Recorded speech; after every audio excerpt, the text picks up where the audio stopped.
아멘. 자, 우리 인사합시다. 은혜 받읍시다. 하나님의 은혜가 이 시간 우리 가운데 충만하게 되기를 주의 이름으로 축복합니다. 오늘은 예수님께서 탄생하신 것을 기억하고 그 은혜에 대해서 감사하는 날이죠. 물론 12월 25일이 예수님께서 탄생하신 정확한 날짜는 아닙니다. 성경에서 예수님께서 탄생하신 날이 언제인지 침묵하고 있기 때문에 언제 예수님께서 탄생하셨는지 정확히 알 수는 없습니다. 그러나 분명한 것은 예수님께서 탄생하셨다는 사실입니다. 그리고 이렇게 오신 예수님은 우리를 위해서 놀라운 일을 행하셨다는 것이죠.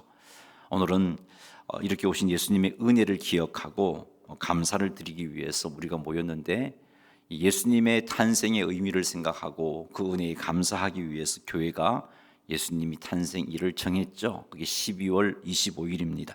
그래서 우리는 이 날을 기억하여 교회들이 예수님 탄생하신 날로 기억하고 섬기고 있습니다.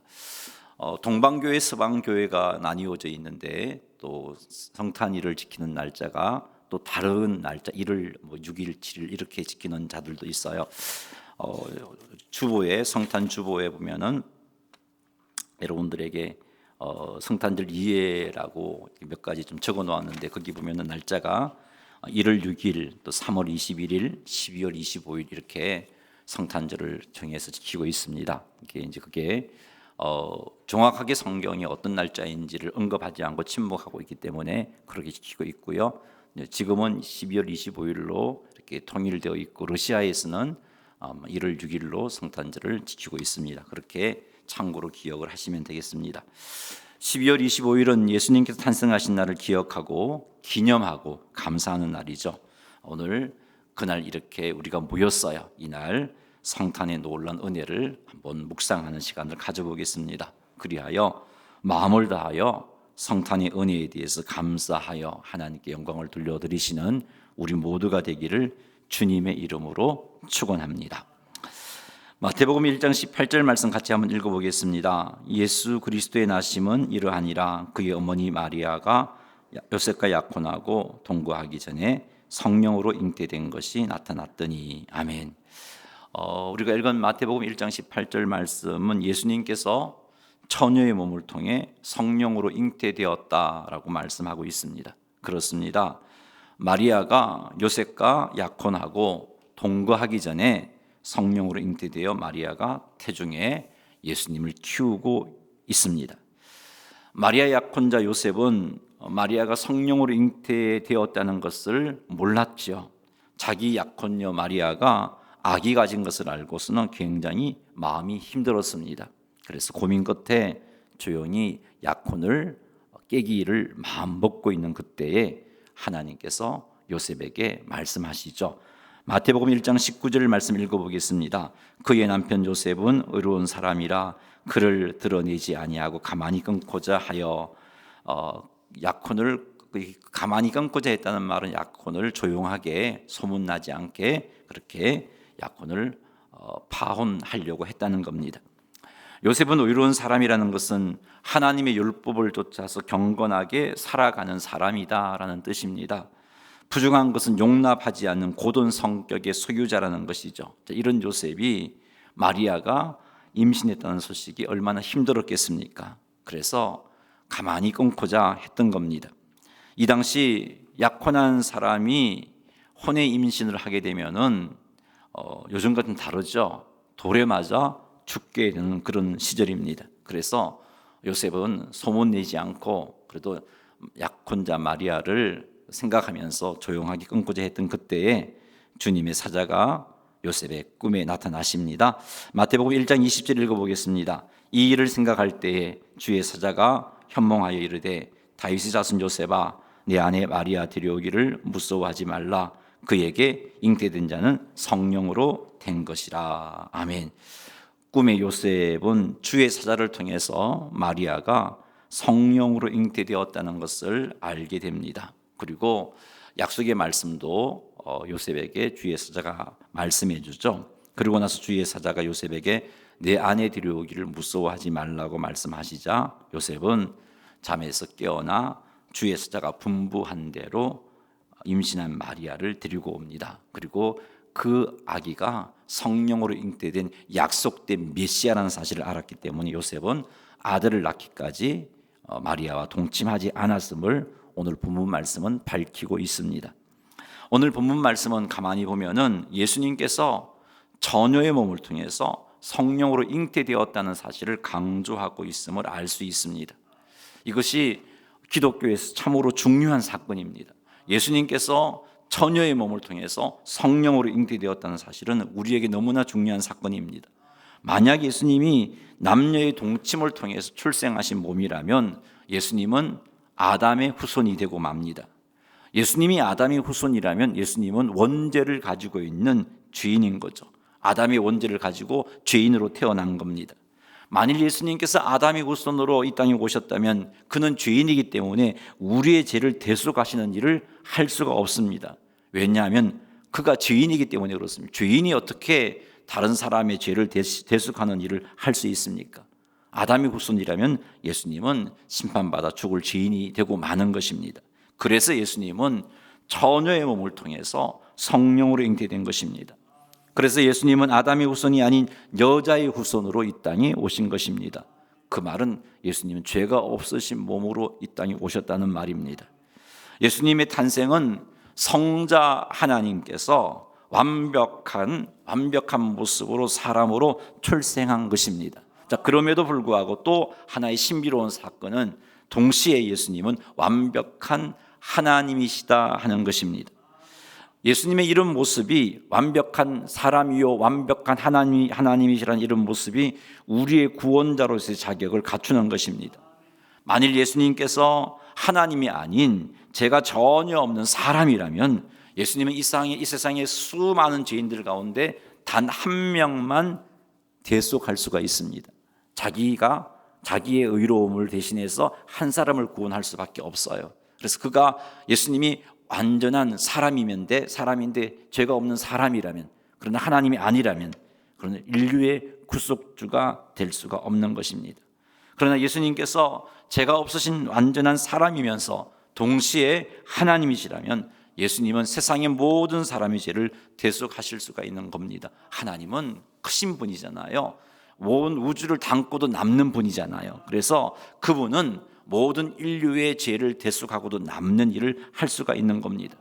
우리 예수님은 처녀의 몸을 통해서 죄가 없으신 몸으로, 사람으로, 그리고 동시에 하나님으로 출생하신 것이죠. 동정녀 탄생도 놀라운 신비이지만 완전한 사람이면서 완전한 하나님이신 것도 놀라운 신비의 사건입니다. 사람들은 처녀가 어떻게 아이를 낳을 수 있냐며 말도 안 된다고 그럽니다. 그러나 사랑하는 성도 여러분, 전능하신 하나님께서 못하실 일이 무엇이 있겠어요? 말씀으로 천지를 창조하신 하나님께서 그 처녀의 몸에서 성령으로 잉태되게 예수님을 이 땅에 보내시는 일을 못하시겠어요? 하실 수 있습니다. 여러분, 오늘날 사람도 그런 일을 하잖아요. 남녀의 수정을 통해서 아니라, 암수의 수정이 아니라 체세포 복제 비하를 통해서 남녀가 없이도 남자의 몸으로도 여자의 몸으로도 양을 만들어내고 개도 만들어내고, 기술은 사람도 그렇게 출생시킬 수 있는 기술은 가지고 있단 말이죠. 사람도 할 수 있는 일인데 왜 하나님인들 못하겠어요? 사랑하는 성도 여러분, 예수님의 탄생은 동정녀의 몸을 통해서, 즉 처녀의 몸을 통해서 성령으로 잉태된 것입니다. 동정녀 마리아가 성령으로 잉태하여 예수님께서 탄생하셨음을 믿으시기 바랍니다. 하나님은 하실 수 있는 일이에요. 근데 이 사실이 참으로 중요한 거죠. 이 사실을 생각하면서 예수님은 전혀 죄가 없으신 사람이요, 예수님은 전능하신 하나님이심을 믿으시기 바랍니다. 성자 하나님께서 동정녀의 몸을 통해 출생함으로 사람이 되신 사건은 놀라운 은혜의 사건입니다. 이 사건은 전능하신 하나님께서 유한한 사람이 되는 사건이란 말이에요. 낮아짐의 사건입니다. 영광과 존귀가 한이 없으신 창조주 하나님께서 유한한 피조물이 되는 사건이에요. 이 사건은 하늘 영광 보호자를 포기하시고 낮고 천한 자리까지 내려오신 사건입니다. 낮아짐의 사건, 그래서 은혜의 사건이에요. 왜 성자 하나님께서 이렇게 모든 영광의 자리를 떠나서 사람으로 오셨을까요? 왜 그렇게 하셔야만 했을까요? 마태복음 1장 21절 말씀 읽어보겠습니다. 아들을 낳으리니 이름을 예수라 하라. 이는 그가 자기 백성을 그들의 죄에서 구원할 자이심이라 하니라. 아멘. 이 말씀을 보면 예수님께서 사람이 되신 목적이 나옵니다. 그것은 자기 백성을 그들의 죄에서 구원하시기 위해서 사람으로 오셨다라고 말씀하고 있습니다. 그래서 마리아의 몸을 통해서 우리의 구원자에 오신 그분의 이름을 예수라고 한 겁니다. 예수라는 이름의 뜻은 구원자라는 뜻이에요. 예수님은 우리의 모든 죄로부터 구원하실 구원자가 되신다는 의미로 이름을 예수라고 한 겁니다. 예수님은 자기 백성을 죄에서 구원하시기 위해서 하늘 영광을 내려놓으시고 피조물의 몸을 입으시고 이 땅에 오신 것입니다. 영광의 자리를 포기하시고 멸시와 천대를 받는 자리까지 낮아지신 것입니다. 이런 예수님의 낮아지심과 이런 예수님의 모든 포기하심, 그것이 우리를 사랑하시기 때문에 하신 일임을 우리는 알아야 됩니다. 이런 예수님의 낮아짐과 예수님의 사랑 때문에 우리에게 어떤 일이 일어났나요? 죄 사함의 역사가 일어났잖아요. 구원받는 역사가 일어났잖아요. 하나님 자녀가 되는 역사가 일어났잖아요. 그러므로 성탄절을 맞이하는 성도들은 이런 예수 그리스도의 사랑과 은혜에 감사하고 또 감사해야 되는 거죠. 성탄절 그러면 예수님 생일 축하합니다, 그런 마음도 귀해요. 그러나 그보다 더 중요한 것은 감사합니다. 나를 구원하시기 위해서 모든 영광을 포기하시고 이 땅에 내려오신 하나님이심을 포기하시고 피조물이 되신 그 낮아지심의 은혜에 대한 감사의 마음이 먼저 앞서야 되는 거죠. 감사해요 주님의 사랑, 같이 한번 해볼까요? 감사해요 주님의 은혜, 목소리 높여 주님을 영원히 찬양해요. 나의 전부이신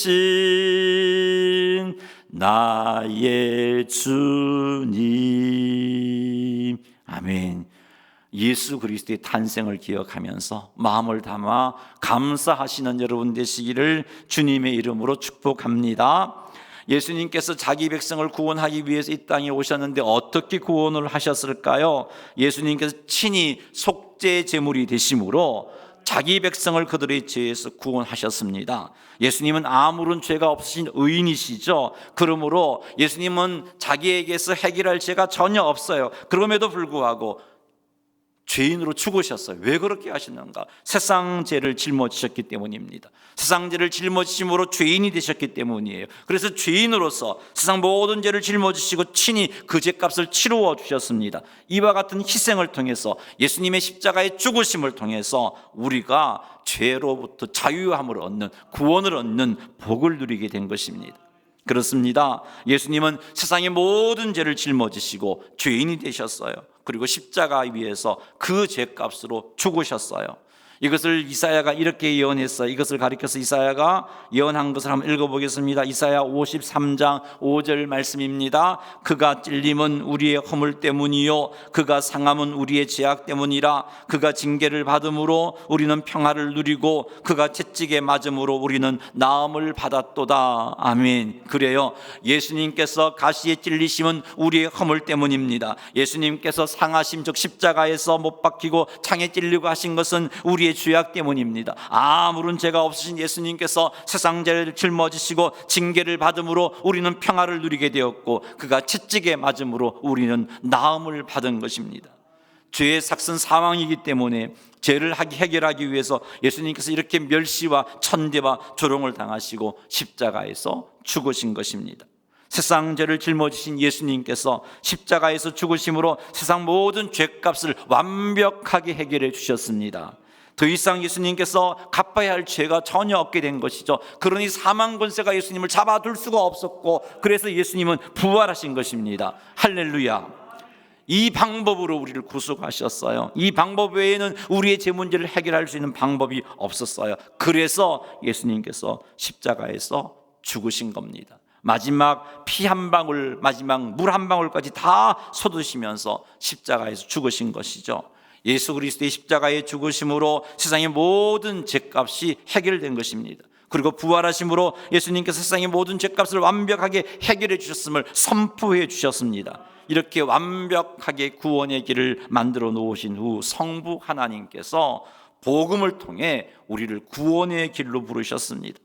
이렇게 우리의 죄 문제를 해결해 놓으신 후 누구든지 예수님께서 십자가에서 우리의 모든 죄 문제를 사하여 주셨음을 믿으면 구원하여 주시겠다고 약속하시는 복음을 성부 하나님께서 우리에게 주셨습니다. 하나님께서 주신 복음으로 인하여서 누구든지 예수님을 구주와 주님으로 믿으면 구원받게 되는 놀라운 역사가 일어나는 것입니다. 우리에게 이런 구원의 은혜를 주시기 위해서 예수님께서 하늘 영광을 버리시고 이 땅에 오신 거예요. 이렇게 볼 때 예수님의 탄생은 죽기 위하여 오신 것이다, 죽기 위한 탄생이다 하는 것을 알 수 있어요. 여러분, 아들을 낳으리니 그 이름을 예수라 하라, 이 말은요, 예수님의 탄생의 목적은 죽음이다, 이 말과 똑 다를 바가 없어요. 우리를 대신하여 죽으시기 위해서 예수님이 탄생하셨어요. 우리를 사랑하시기 때문에 죽으시고자 오셨단 말이죠. 그러므로 성탄의 의미를 아는 성도들이라면 성탄절에 예수님의 생신을 축하하는 마음, 그것으로 끝나지 아니하고 나를 살리시기 위해서 십자가 위에서 죽으신 예수 그리스도의 은혜를 기억하며 감사하는 감사 고백을 하지 않을 수가 없을 것입니다. 오늘 이 아침에 우리 모두를 대신하여 죽으시기 위해서 오신 예수 그리스도의 은혜를 한번 기억하며 감사를 한번 표현해 볼까요? 비추어 주세요. 방송실 같이 한번 읽으면서 감사 한번 해보십시다. 날 구원하기 위해 이 땅에 오신 주님 감사합니다. 한 번 더 다음 페이지 비추어 주세요. 네. 나를 대신하여 십자가에서 죽으시기 위해서 이 땅에 오신 주님 감사합니다. 여러분, 이런 감사 고백이 성탄절을 생각하면서 주님의 십자가를 생각하면서 우리의 삶 가운데 풍성하게 고백되어지기를 주의 이름으로 축복합니다. 사랑하는 성도 여러분, 우리를 위해 죽으시기 위해 오신 예수 그리스도의 크신 사랑을 기억합시다. 나를 위해 죽으시기 위해 오신 예수 그리스도의 크신 사랑을 성탄절을 통해 가슴에 되새기게 되기를 주님의 이름으로 축원합니다. 할렐루야. 마태복음 1장 23절 읽어보겠습니다. 보라, 처녀가 잉태하여 아들을 낳을 것이요 그의 이름은 임마누엘이라 하리라 하셨으니 이를 번역한적 하나님이 우리와 함께 계시다 함이라. 아멘. 이 말씀 역시 요셉이 꿈에 주의 사자를 통해서 듣게 된 말씀입니다. 주의 사자가 요셉에게 말하기를 보라, 처녀가 잉태하여 아들을 낳을 것이요 그의 이름을 임마누엘이라 하리라 라고 말씀했습니다. 여기서 임마누엘의 뜻은 하나님께서 우리와 함께 계시다라는 뜻이죠. 주의 사자가 요셉에게 처녀가 잉태하여 낳을 아들의 이름을 임마누엘이라고 부르게 한 까닭은 예수님께서 이 땅에 오셔서 하실 일이 임마누엘 하는 것이기 때문입니다. 예수님께서 이 땅에 오셔서 하실 일은 하나님께서 우리와 함께 하시도록 하는 일이에요. 하나님께서 우리와 함께 하시도록 하려면 어떤 일을 먼저 해야겠어요? 우리에게 있는 죄 문제부터 깨끗하게 정리를 해야 되는 겁니다. 왜냐하면 하나님은 죄를 심판하시는 분이에요. 죄를 미워하시는 분이에요. 그렇기 때문에 죄를 심판하시고 미워하신 그분께서 죄인인 우리와 함께 하실 수가 없는 겁니다. 그래서 예수님은 임마누엘의 이름을 가지신 예수님이 이 땅에 오심으로 해야 할 일은요, 우리의 모든 죄를 짊어지시고 십자가에 죽는 일인 것이죠. 에스겔서를 보면 남유다가 하나님께 엄청나게 범죄를 합니다. 그리고 예루살렘 성이 하나님께 범죄를 하죠. 예루살렘 성은 어떤 곳인가요? 하나님의 성막이 있는 곳이죠. 지성소가 있는 곳입니다. 그곳에 하나님 임재가 있어요. 그런 곳에 온갖 죄악이 차고 넘치니까 하나님이 더 이상 그곳에 함께하지 아니하고 그곳을 떠나시잖아요. 에스겔서를 보면 예루살렘을 떠나시는 하나님의 모습이 나오고 있습니다. 이렇듯 하나님께서는 죄가 있는 곳에 함께 하시지 아니하세요. 따라서 하나님께서 우리와 함께 하시도록 하려면 예수님께서 우리의 죄 문제를 해결해 주셔야 되는 겁니다.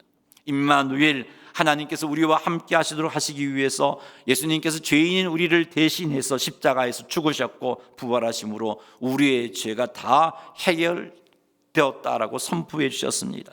이 사건을 통해 예수님을 구주와 주님으로 믿는 자들은 죄 사함의 은혜를 누립니다. 그래서 우리를 가리켜서, 예수님을 믿는 우리를 가리켜서 하나님이 의인이라고 칭해 주셨어요. 너 의인이다.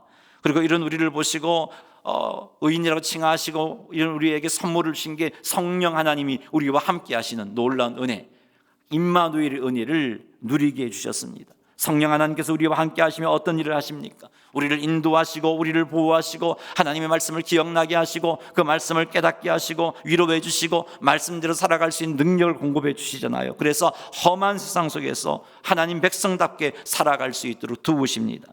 이렇게 놀라운 은혜, 이렇게 놀라운 복을 주시려고 예수님께서 처녀에게 잉태하여 이 땅에 오신 것입니다. 성탄절을 맞이한 우리는 더욱더 이와 같은 예수님의 은혜를 기억하면서 감사해야 할 것이고, 이 같은 은혜를 기억하면서 우리 주님 앞에 사랑 고백을 해야 할 것입니다. 예수님의 놀라운 사랑과 은혜를 생각하며 힘써서 주님을 향하여 감사하시고 주님께 사랑 고백할 수 있는 여러분 되시기를 주님의 이름으로 축복합니다. 우리 이 시간 성탄의 의미를 생각하면서 찬양을 드리겠는데요, 이와 같은 때에 난 노래하네 찬양할 거예요. 그때 그 찬양 후렴구에 주님 사랑합니다 라는 가사가 나오는데, 우리의 마음을 담아서 사랑을 고백하고요, 그 가사를 바꾸어서 주님 감사해요라도 바꾸어서 한번 찬양 같이 한번 불러보도록 하겠습니다. 이와 같은 때엔 난 노래하네 사랑을 노래하네 주님께. 이와 같은 때엔 손 높이 드네 손 높이 드네 주님께. 주님 사랑해요. 주님 사랑해요.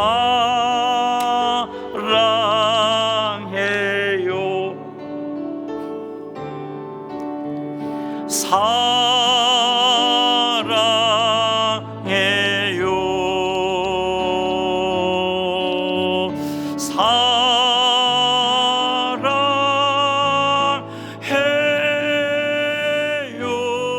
주님 사랑해요. 주님 감사해요. 주님 감사해요.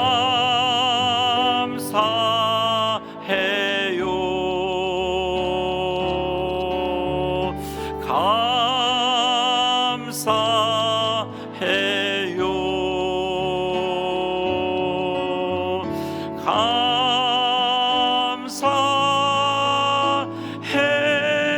감사해요. 주님 감사.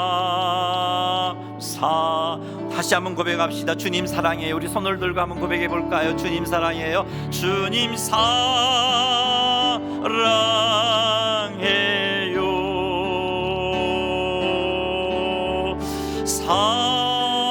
하늘 영광 보좌를 버리시고 이 땅에 오신 예수 그리스도, 나를 위해 죽으시기 위해서 이 땅에 오신 예수 그리스도, 그분을 생각하면서 한번 사랑 고백하는 거예요.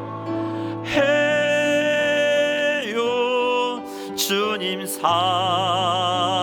주님 감사해요. 한 번 더 고백하고 나가겠습니다. 주님 감사해요. 주님 감사해요.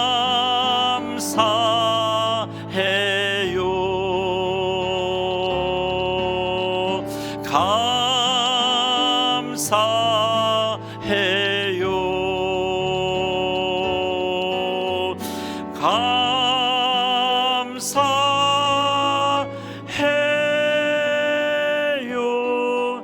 주님 감사해요. 아멘. 우리 하나님께 찬송과 영광의 박수 올려드리겠습니다. 주님 감사합니다. 주님 사랑합니다. 할렐루야. 아멘. 말씀을 맺겠습니다. 성자 하나님이신 예수님께서 이 땅에 오신 이유 두 가지를 살폈어요. 하나는 하나님의 백성들의 죄를 사하여서 죄로부터 구원하기 위해서이고요, 두 번째는 하나님께서 하나님 백성들과 함께 하시기 위함입니다. 임마누엘 하시기 위함이죠. 이 두 가지 일을 이루시기 위해서 오셨어요. 이 두 가지 일을 성취하고자 이 땅에 오셨는데 오신 예수님께서 하신 일이 무엇인가요? 멸시와 조롱과 천대를 당하셨어요. 영광의 하나님께서 영광을 내려놓고 오셔서 사람들에게 환영을 받고 영접을 받고 인정을 받은 게 아니라 사람들에게 멸시와 천대와 조롱을 당하고 그렇게 십자가에서 죽으셨어요. 십자가에서 죽으심으로 이 방법밖에 없었기 때문에, 십자가에 죽는 이 방법밖에 없었기 때문에, 이것만이 우리를 죄로부터 구원하고 이것만이 하나님께서 임마누엘을 하실 수 있기 때문에 성자 하나님이신 예수님께서 사람으로 탄생하시고 죽으신 거지. 시편 말씀에 의하면 우리의 생명을 속량할 것이 너무나 엄청나기 때문에 만약에 우리가 우리의 생명을 속량할 값을 마련한다면 영원히 마련하지 못할 것이라는 말씀이 있어요. 한번 읽어보겠습니다. 시편 49편 8절입니다. 그들의 생명을 속량하는 값이 너무 엄청나서 영원히 마련하지 못할 것임이니라. 그래요. 이 말씀은 우리가 우리의 죄 문제, 죄의 삭슨 사망인데 이 사망에서 속량할 수 있는 길이 우리에게 전혀 없다는 말이에요. 우리에게는 죄로부터 벗어날 길이 전혀 없다는 말이에요. 그래서 친히 하나님께서 우리 죄 문제를 해결해 주시고자 이 땅에 탄생하신 겁니다. 하나님이신 성자 하나님이 사람의 몸을 입으시 이 땅에 탄생하신 거예요. 그리고 멸시와 천대와 조롱을 받으셨습니다. 우리의 죄 문제를 해결하시고자, 우리를 속량받게 하시고자, 그 속량받을 사건의 출발점이 무엇이냐? 성탄이에요. 성자 하나님께서 이 땅으로 출생하신 것입니다. 성자 하나님께서 이 땅에 오심은 죄로 죽은 자기 백성을 구원하기 위함이요 임마누엘의 복을 누리게 하기 위함입니다. 이것이 성탄의 놀라운 은혜인 거죠. 이러한 성탄의 은혜를 우리가 알고 이런 성탄의 은혜에 합당하게 살고자 한다면 주님께서 오신 목적을 우리가 기억하고 있어야 되고, 이 일이 주님이 오신 목적이 이 땅에서 이루어질 수 있도록 협력하며 살아가는 삶을 살아가야 되는 겁니다. 예수님께서 당신의 생명을 희생함으로써 죄에서 구원받을 수 있는 길을 완성하셨어요. 예수님이 이 땅에 오신 이유가 뭐라고요? 자기 백성을 저희 죄에서 구원하기 위함이에요. 예수님이 이 땅에 오신 이유가 뭐라고요? 임마누엘의 복을 누리게 하기 위함이에요. 그런데 예수님께서 오셔서 구원의 길을 완성해 놓으셨음에도 불구하고 아직까지 죄로부터 호적거리는 하나님의 백성들이 있단 말이에요. 아직까지 임마누엘의 복을 누리지 못하는 하나님의 백성들이 있단 말이에요. 세상 속에서 사단에게 속아 세상 속에서 오적거리고 있는 하나님의 백성, 하나님의 우리에 들지 않은 하나님의 백성들이 있단 말이에요. 그 백성들을 불러 일깨워서 건져내야 할 삶을 사는 것이 성탄의 은혜에 합당하게 살아가는 것입니다. 어떻게 하면 우리가 그들을 건져낼 수 있을까요? 어떻게 하면 그들을 하나님 앞에 이끌어내어서 임마누엘의 복을 누리게 할 수 있을까요? 두 가지에 힘써야 할 겁니다. 첫째는 우리가 세상의 빛과 소금이 되는 겁니다. 세상 속에서 하나님을 알지 못하는 하나님의 백성들이 있단 말이죠. 그들을 하나님께로 이끌어내려면 뭔가 우리가 그들에게 영향력을 끼치는 삶을 살아야 하는데, 세상 속에 살아가는 그리스도인의 삶이 세상 사람들보다 더 못하게 살고 있다면 우리가 아무런 영향도 못 미칩니다.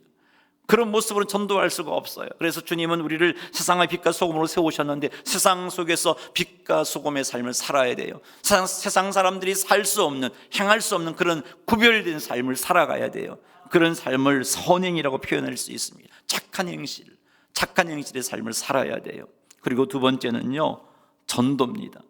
착한 행실뿐만 아니라 전도해야 되겠죠. 우리가 힘을 다하여 복음을 전해야 됩니다. 예수님이 오신 목적이, 탄생하신 목적이 죽기 위해서라고 그랬어요. 왜 죽으시나요? 우리를 죄로부터 구원하기 위해서. 왜 죽으시나요? 임마누엘의 복을 누리게 하기 위해서 죽으신단 말이죠.